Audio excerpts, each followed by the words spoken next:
I'd begin to dream in German. And they always say once you dream in a language, then you're sort of making quite a lot of progress in terms of having that language as part of you. But football was always part of it as well.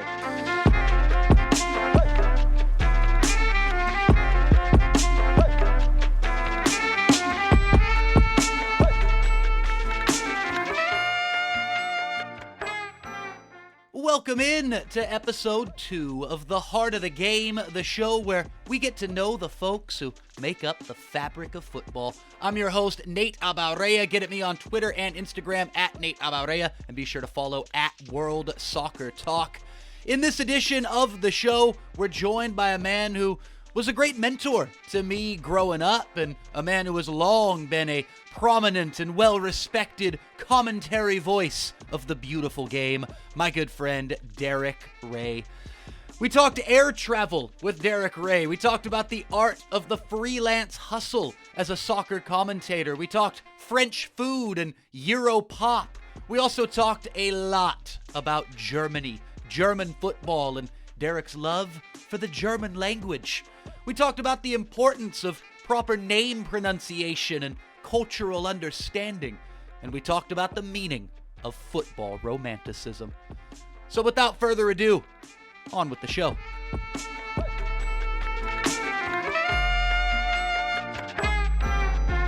Derek Rae, how are you, sir?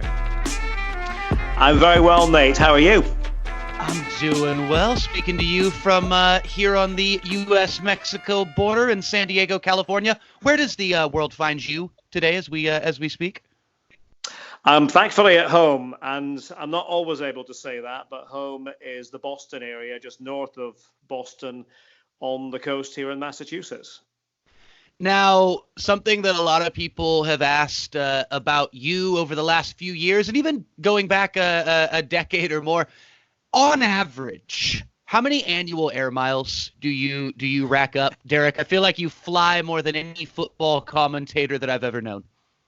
I probably do nowadays, yeah, since moving back to the USA from the UK in 2017. That is certainly the case. I don't really count the miles, but I suppose I should. And I'm just estimating this, but I guess it's probably 100,000 a year. Oh man, the 100,000 a year estimation there of the miles annually.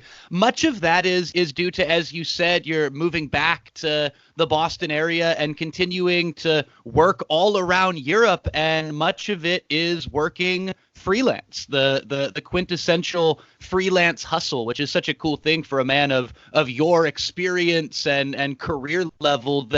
That's still the foundation of what you do. And I know you and I have talked off the air quite a bit about this, and I just wanted to share this with the listeners right now. What would you, Derek, say are the greatest benefits of the freelance career that you're living right now?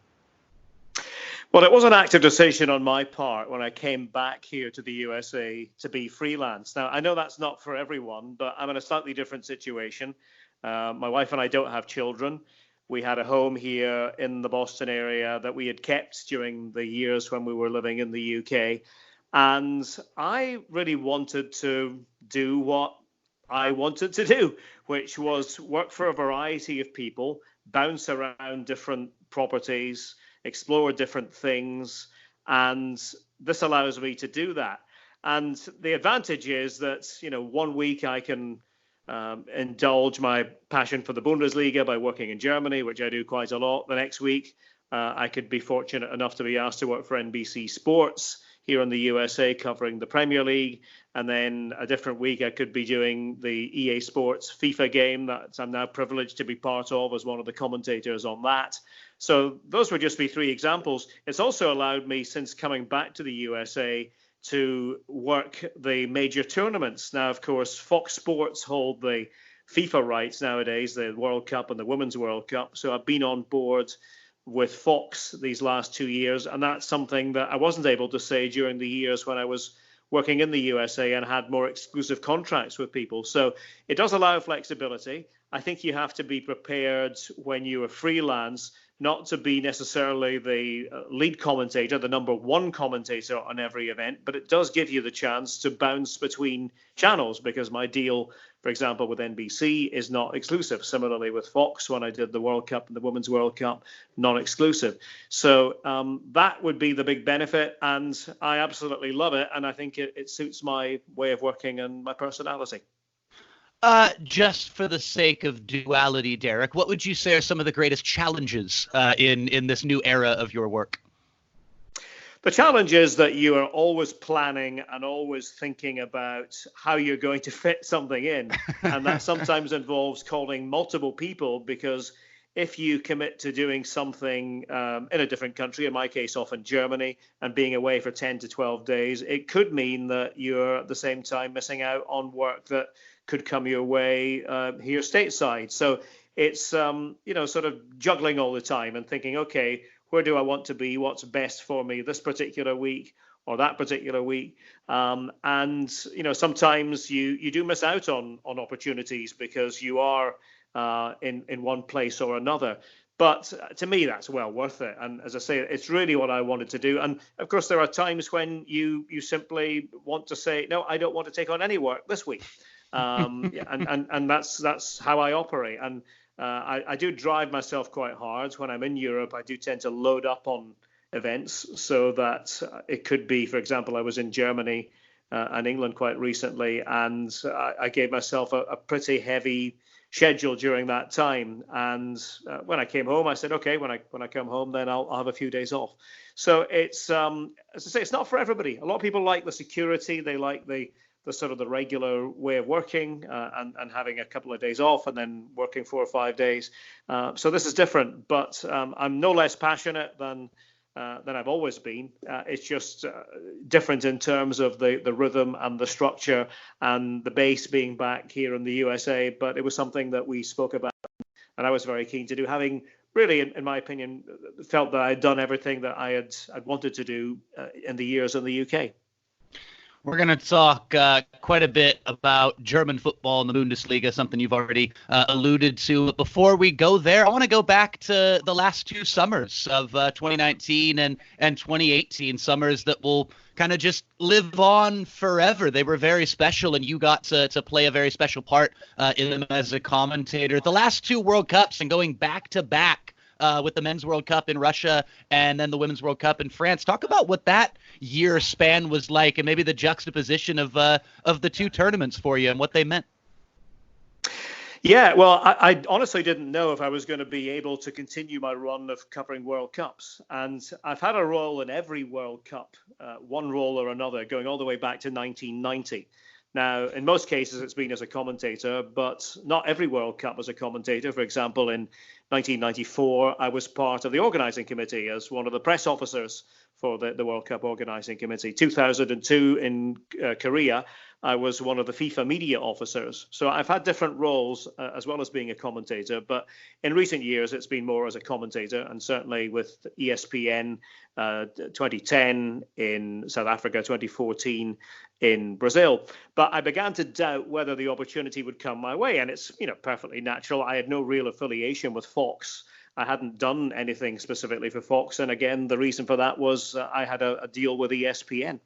But just as we were actually embarking on a trip around Europe to end our spell in the UK in the autumn, the fall of 2017, I got a call from Fox through an associate, through somebody I've known for a long time, who I've worked with on various other projects, who was part of the Fox team. And the upshot of it all was there is interest from Fox in talking to you about the World Cup. And of course, naturally, I was thrilled to have that conversation. And we did. And it evolved over the course of a few weeks. And then the next evolution, and this didn't really happen until, I'm going to say, towards December or January, so January of 2018, the next evolution was that they wanted my co-commentator to be Ali Wagner. Now, I didn't know Ali at that time. Obviously, I knew all about her footballing accomplishments, having observed them. But I was very intrigued because I'd heard her on the year before. And I have worked with many women co-commentators down the years, broadcasting women's football when I was in England for BT Sport and ESPN UK, and even in the years prior to that in the USA, doing quite a lot of women's football, including the Women's World Cup in 1999 and again in 2003. So Ali and I spoke a lot, and we became friends and did a few trial games together, and it became apparent to me that we were going to get along very well on the air. And I liked her work ethic, her approach to it. Very diligent, put so much time and effort into it, wanted to know every single thing about every single player, all their traits. And we would talk a lot about that, not necessarily on the phone, but by email and text. And, we became a team. And that's something I've always prided myself on is being a team player.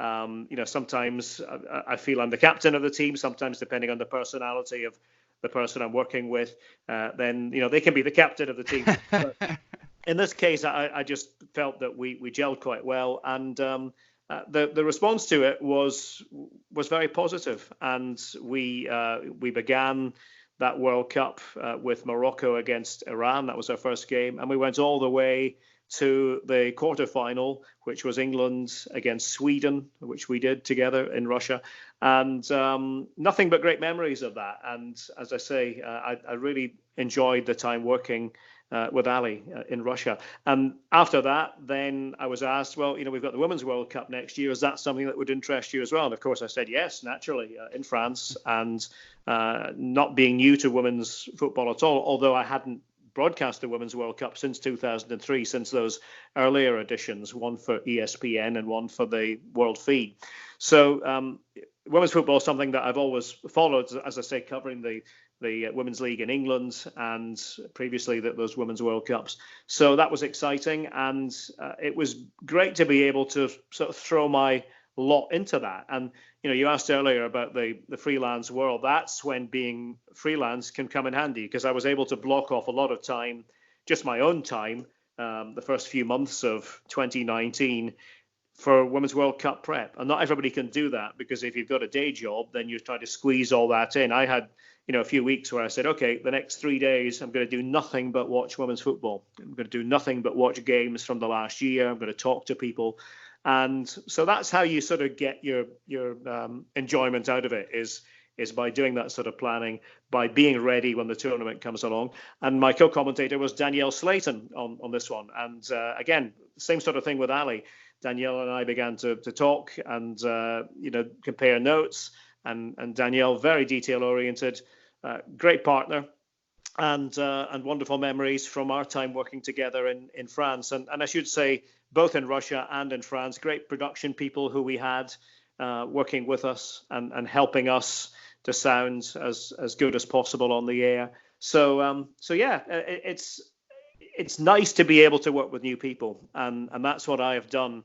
Been able to do these last couple of years at the biggest tournaments of them all for men's football and women's football. Well, you and Ali were a fantastic duo back in Russia 2018. You and Danielle, much the same in France 2019. And the last thing I got to ask you about that, you and Danielle were quite culinarily inclined during that tournament. I was enjoying the trading, the constant trading of food picks from the U.S.-Mexico border all the way out to France. What was your favorite food memory with you and Danielle, or even riding solo from France 2019, Derek?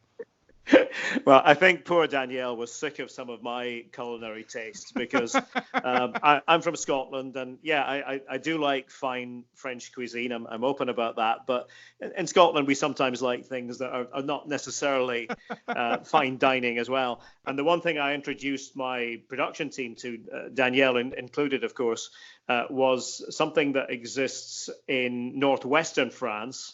And when we were in the northwest of France, in Rennes in particular, this is something that you can get anywhere, and that is the galette saucisse. And a galette saucisse is basically the Breton hot dog. So I would always go looking either before or after the matches in Rennes for a galette saucisse. And there was actually one of the games, would have been the last game that we did in Rennes, one of the games where we were all driving off in a van, and we saw this stall just outside the stadium with a queue of people and all serving nothing but galettes saucisses. So I went out and I said, I am buying for everybody who wants one. And I don't think everybody wanted one, but there were a couple of takers. And so that would be my memory of eating in France. But I have to admit, we were very lucky because we got to travel up and down the country from the north to the south. We had a couple of days in Nice where the cuisine is very different. As I said, over in the west in the Breton region where things are a bit different too. So yeah, we did really enjoy our travels as a group. Well, I shared a great exchange with Danielle towards the end of the tournament, and she said that she learned surprisingly as much about French cuisine from you as she did about your any of your football knowledge. So cheers. Yeah, French cuisine, and also if you were to ask her now, she would say she now knows a lot more about French and Euro pop generally from the 1980s than she ever cared to know, because I did insist on having that on the car radio a lot, and I'm sure that the first couple of times she thought to herself, who is this crazy person I've been paired with on the air? But yeah, it's all about expanding horizons, isn't it? Exactly. That's what we like to do. We like to expand horizons here on the podcast and everywhere else as well. Derek Rae, we're wrapping back to Germany. And you alluded to the Bundesliga and German football, and I want to share a quick story with you. A couple of weeks ago, I was hanging out with some folks who are big Bundesliga fans here in San Diego, members of the FC Bayern supporters group, and we have to realize for someone like myself, not everyone is intently listening to the football commentators the way that I often am. You and I have joked about that many a times. Many Sure. football commentators joke about that. Not everyone is tuning in for the commentator the way that Nate might be. A lot of people are just tuning in for the game itself. And when you get folks who are deep fans of teams, and when they pick up on the commentators and they're kind of experiencing the commentary for the first time, you can get some really interesting insights. And I'll never forget a couple of weeks ago, these two lads from the Bayern group who've been watching Bayern for years, and they were talking to me going, oh yeah, commentators, we're talking about football commentators. And they go, you know, that Scottish guy who does a lot of the Bundesliga games, that dude's really good. And you know what else I really noticed? He knows a lot about Germany. Like, wow, that guy knows a lot about Germany. Like, is he part German? That's what they were asking. I was like, oh, you're talking about Derek Rae. You're talking about one of my mentors. You're talking about a guy I've got a world of respect for. No, he's actually a Scotsman through and through who's sort of adopted Germany as a second culture of his. And so transitioning this right back to the interview, Derek, I want to ask you what German football means to you, because it's so clear that it comes across in your commentary to people who have heard you 1,000 times and people who are hearing you for the first time. They hear your love for Germany and your love for German football when you call Bundesliga games. And I'd like to get some insight into where that love for German football comes from. Well, first of all, if that love does come through, then I'm very happy as a broadcaster, because the love is genuine. And it goes back to my younger days. My favorite subject at school, my best subject, was German. And to be honest, I thought that's probably where my career would take me. That's rather than being a football commentator, which was, my dream, but you never really think you're going to get to realize your dream. I thought that my future probably would be something linguistic, probably something in the field of translation or teaching, and probably as a German translator or teacher. So I really did have this sort of German obsession from a very young age, and it goes all the way back to the 1974 World Cup, which is the first major tournament that I watched on TV. And that's, I think, when I first discovered the magic. And it wasn't long after that German happened to be the language that we learned in my class at school in Scotland, at primary school, and continued that into secondary school and then at university. Now, my German teacher, who was very important to me in terms of my interest in the language at that time, a guy called Brian Steele in Aberdeen, sadly no longer with us. He had a contact with a teacher in a very small village, which happened to be right on the border of the two Germanys, as was the case at the time, East and West, on the western side. But when I say right on the border, I mean, a couple of 100 yards from the border. So in other words, from the living room, you could see the East German border guards on the other side looking over to the west with their binoculars. So it was this sort of fusion of mystery, of international espionage, of a real joy in German, and that certainly was at the heart of it. I mean, when I would spend time in Germany, and I did go to this area of Germany and got to know it much better, I'd begin to dream in German. And they always say once you dream in a language, then you're sort of making quite a lot of progress in terms of having that language as part of you. But football was always part of it as well. And when I went there as a student, I would make sure I would go to games, and the first games I went to were second division games. The closest team, a team called Hessen Kassel, back in the 1980s, who were pushing very strongly for promotion, never quite made it, but I fell in love with them early on. I also sort of had a thing for Köln, who were one of the better teams in Germany at that time, and they had players like Pierre Lidbarski, Thomas Hessler, Toni Schumacher, the great goalkeeper. People like that. And even though we weren't close to Köln, that was always sort of at the back of my head that there was something magical about Köln. So this continued right the way through my life. And I got into broadcasting and international football broadcasting, and always, used my German whenever it was advantageous, as it could be sometimes in those days calling FIFA or UEFA, because it wasn't necessarily a given that you would call up and get somebody talking English when you wanted to have something clarified. So I would always use my German, and there were times when it would come in handy, but never really on the broadcasting side, unless a Scottish team was playing a German team, and I was lucky enough to cover a few of them in the late 80s, early 90s, in the early years of my broadcasting. And then again, when I was in the USA with the Champions League, when it would be a Bayern game, my eyes would light up, because then I genuinely felt I could give something a little bit extra. And for me, the football is all part of this German cultural thing that's with me.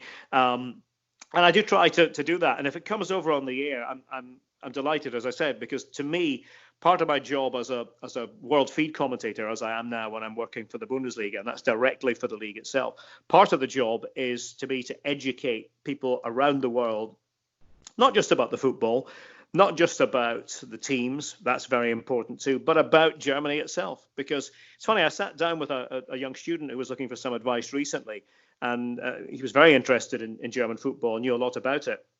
But one of the questions that he had for me was, what's Germany like? Just tell me about Germany. How is it different in comparison with the US, for example? And it's when you listen to people like that, you realize that most people don't have that advantage that I have. I've spent big chunks of my life working at these places, at these grounds, and walking through these cities and talking to people, and having friends and contacts in these cities.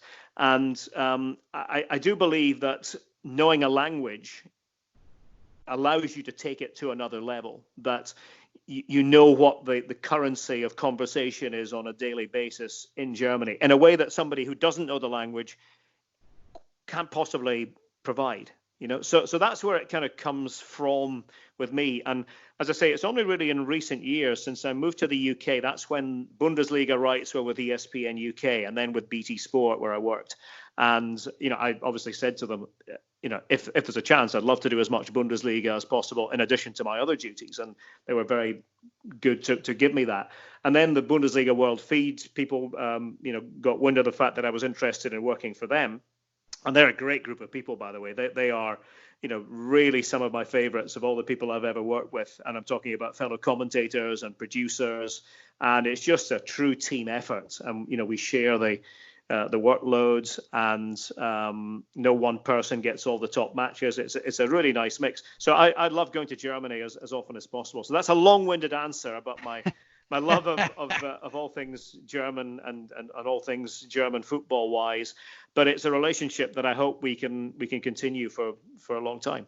Well, we're not done talking German football yet. If you're on a show with me, we're going to get a little nostalgic. We're going down memory lane. Yeah. You talked about this. You talked about the '74 World Cup. You talked about those matches that influenced you, where you kind of cut your teeth with German football during your formidable years. looking more into the modern era and into your career as a broadcaster all the way to right now.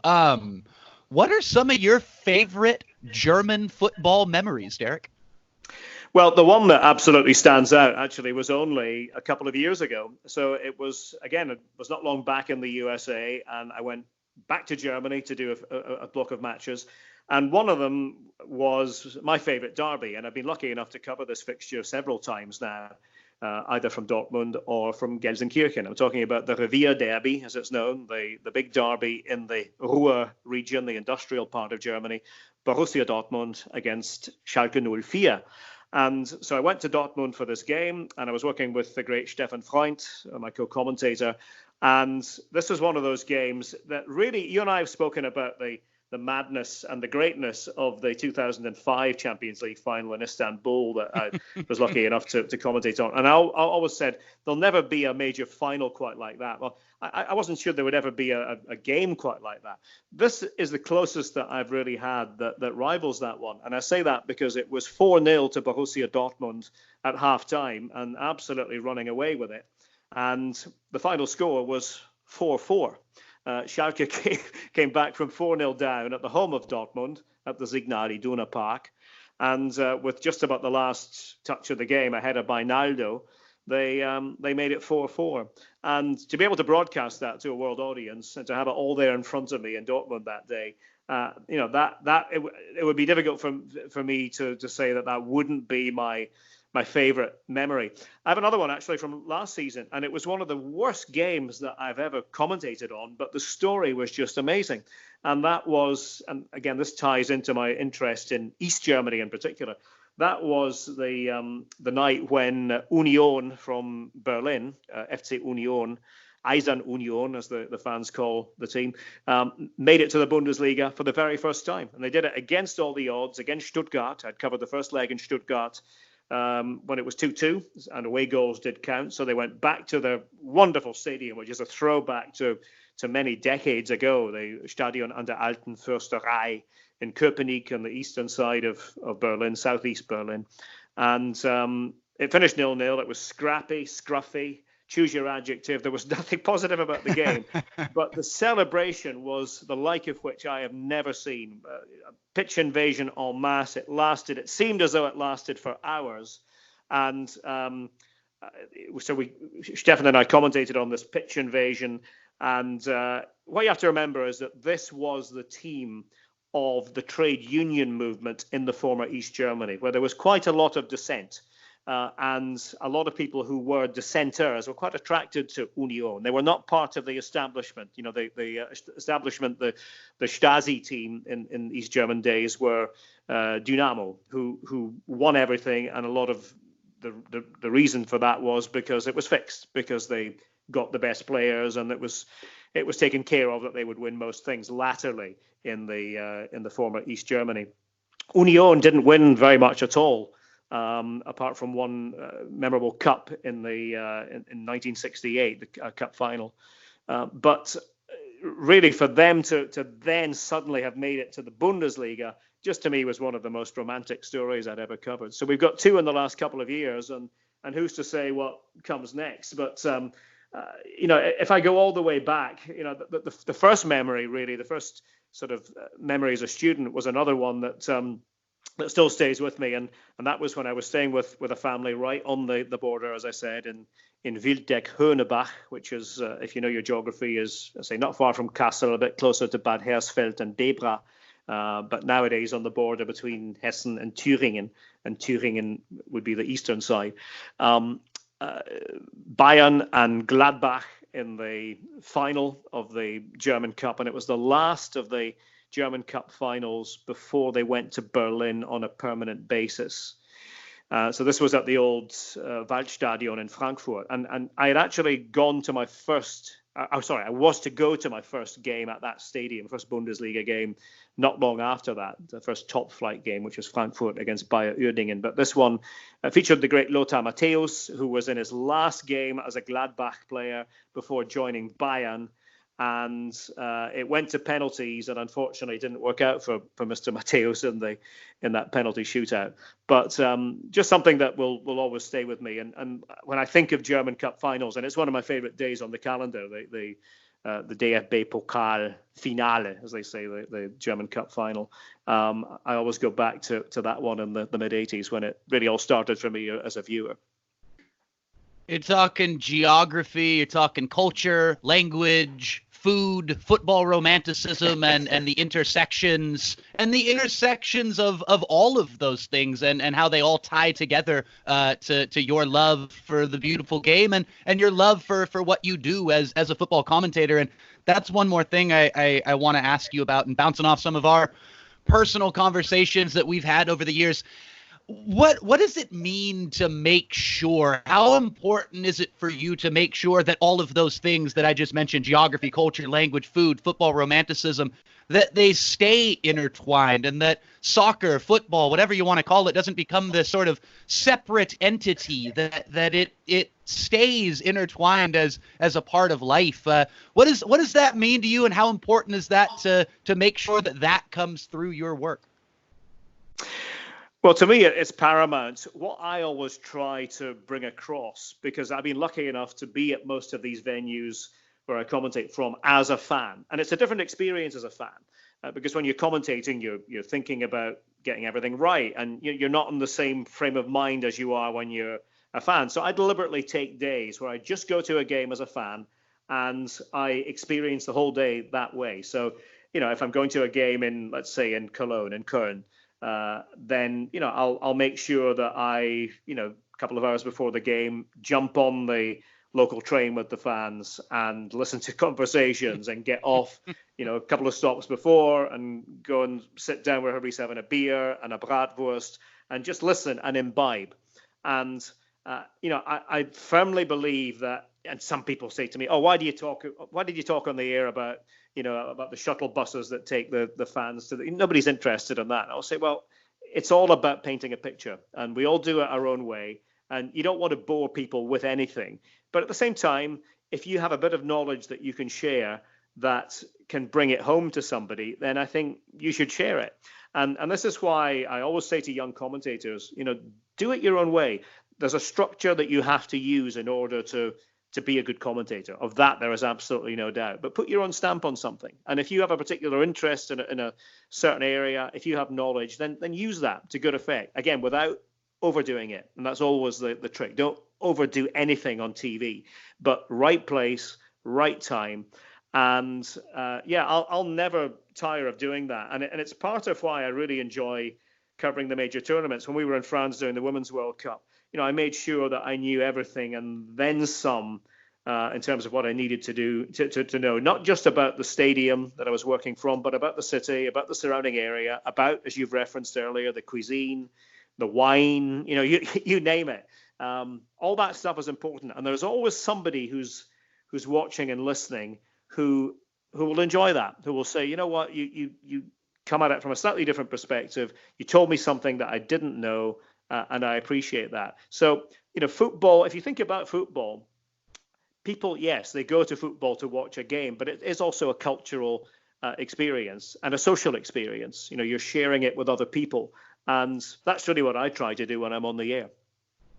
And going back to culture and language, the components that those are of everything that you just talked about right there, it's much more than just German football for you. It's every football match that I've ever heard you commentate for every year that I've ever known of your existence as a commentator. One of the first things as a kid, and one of the things I look up to you regarding now, is your pronunciation of names. And it's a relentless effort to get every last name 100% correct. And speaking as someone with a name that has been butchered for my entire life, and I've been Nate Abaurrea, I've been Nate Abaurrea, I've been Nate Abaurrea, and God knows what else in in my young life, and that's as a commentator, that's in my career, that's as a little kid in school, and so on and so forth. So that's why a commentator like yourself and your relentless effort to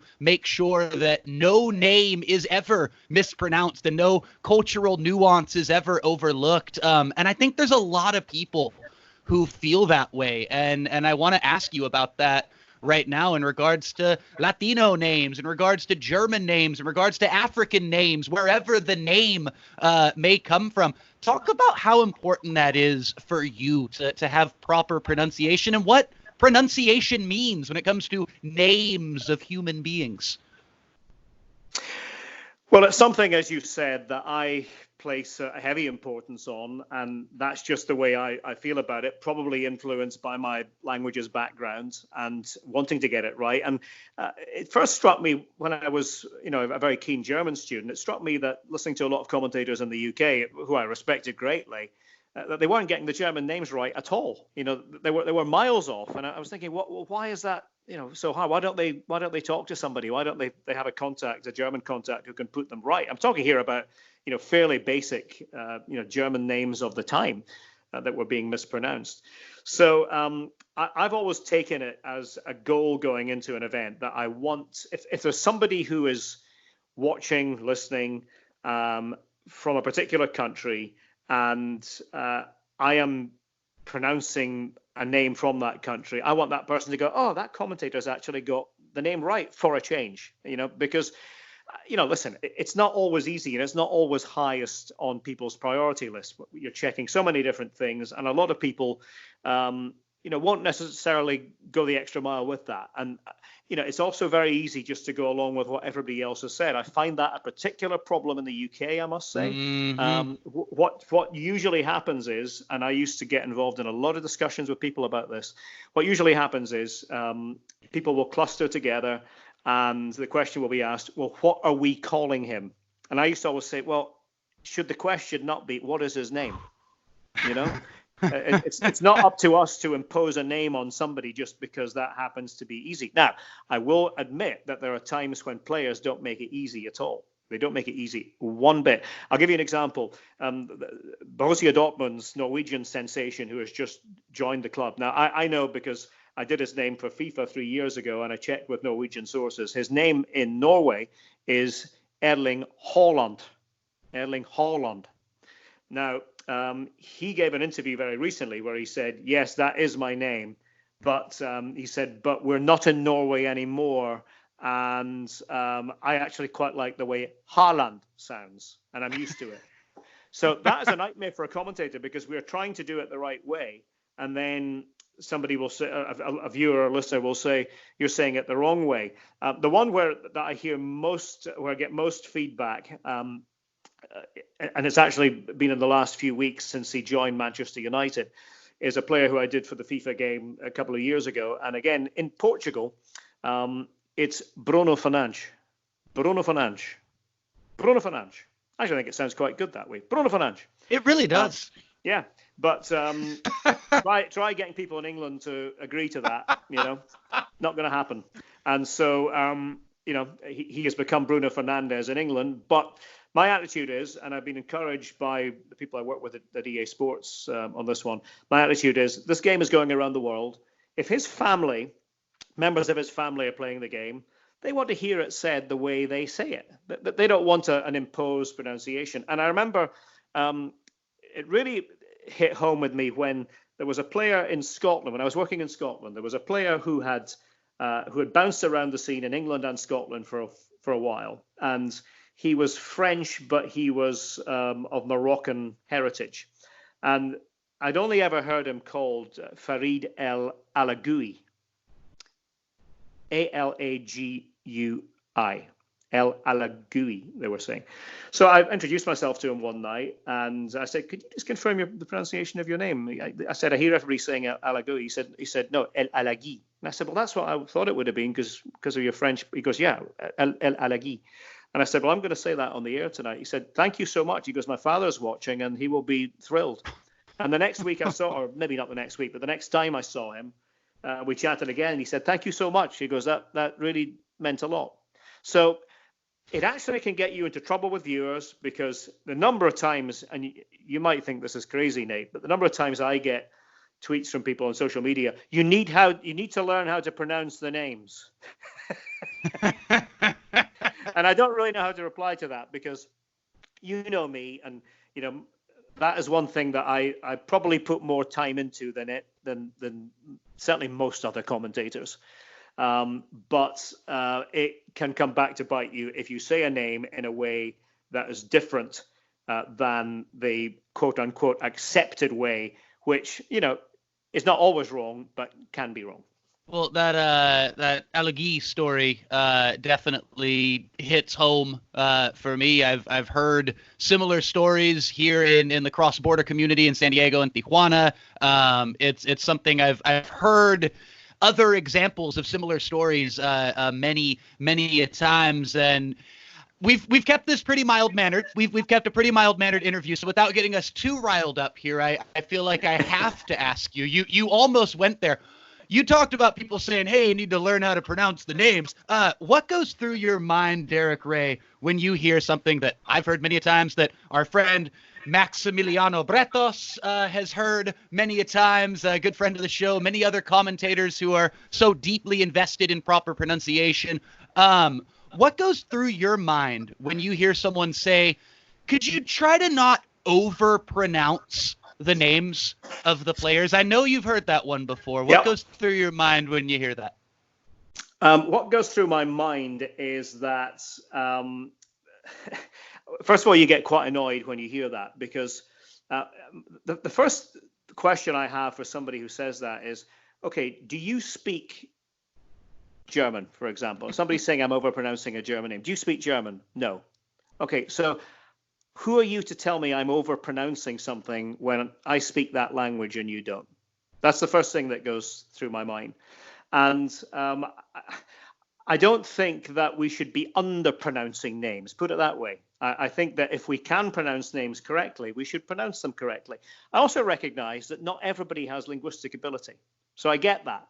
But I don't think that anybody should say to somebody who happens to have an authentic pronunciation of a name, you are overpronouncing that name. For example, German's a complex language, and the U sound and the H sound and the German R, a lot of these sounds some people just can't make. I get that. I'm lucky enough that I studied the language when I was young, and through studying that, and also because I'm Scottish, and actually we're quite lucky as Scots because we can make a lot of guttural sounds that most other people can. And I always say to fellow Scots, you guys actually really should be quite good at languages, because you can make these sounds. Most people can't make the sound. It's just impossible for try getting an English person to say that. It's almost impossible.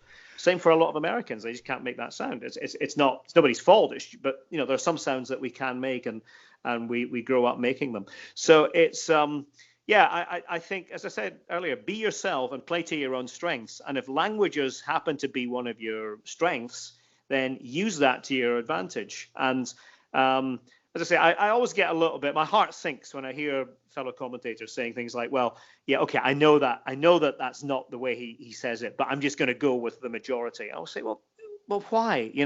Why not try and be right?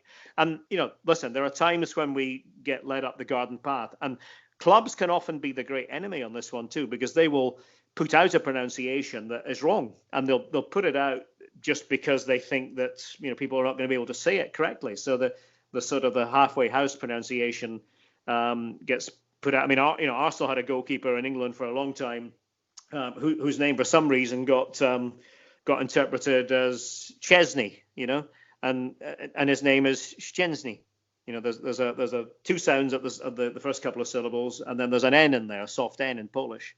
But I've said that on the air, and I've had pushback from people saying, "Oh, you're getting his name wrong. You need to learn how to pronounce his name." Listen, after a while, it's a bit like water off a duck's back. You realise that there are people who are just always going to say that, and if they want to believe you're mispronouncing the name, what I sometimes come back with them with this line, with the following line is,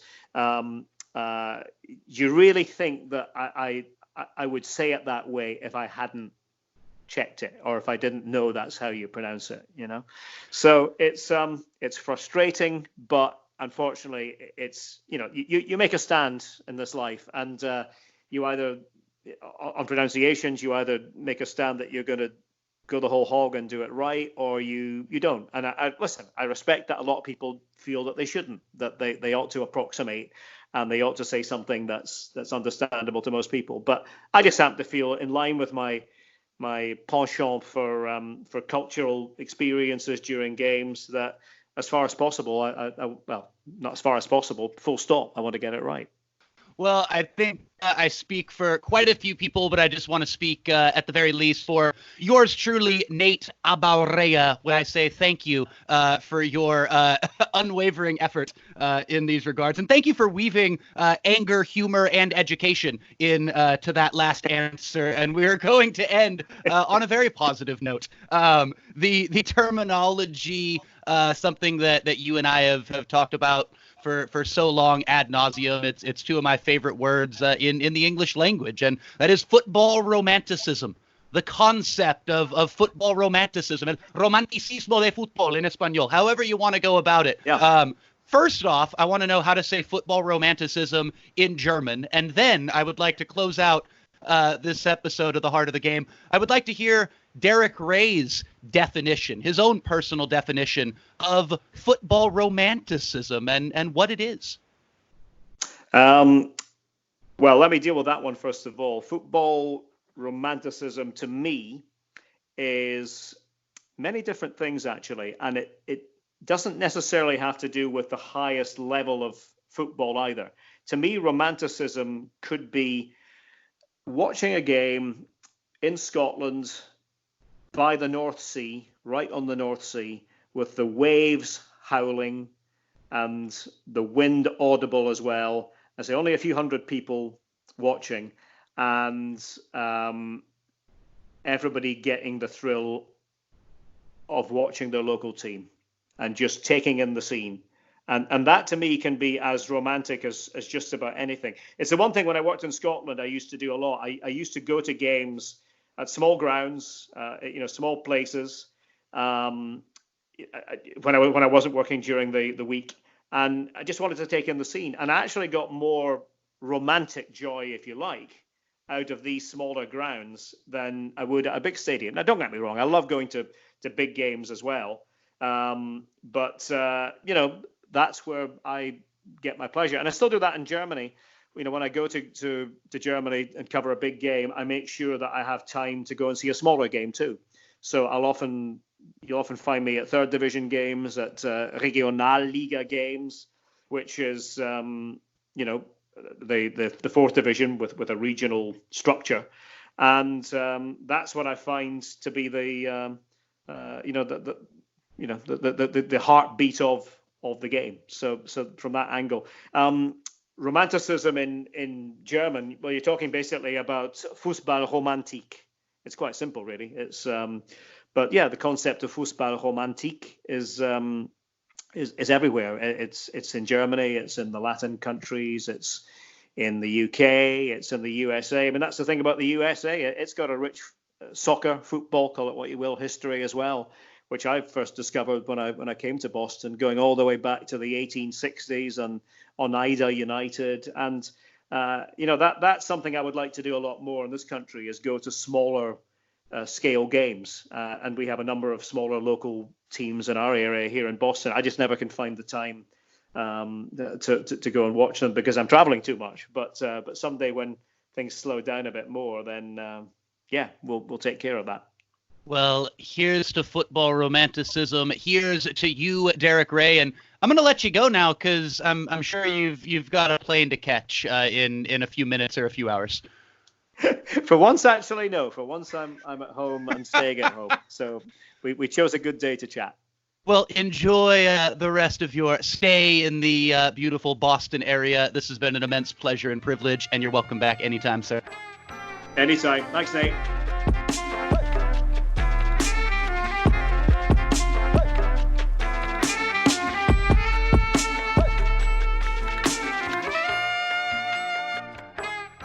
And that does it for episode 2 of The Heart of the Game. Another huge thanks to Derek Rae for joining us. Be sure to follow Derek on Twitter @RayCom and follow yours truly @Nate Abaurrea. And of course, be sure to follow @WorldSoccerTalk. From the cross-border community of San Diego, California and Tijuana, Baja California, Mexico, this is Nate Abaurrea saying hasta la próxima. Bye for now.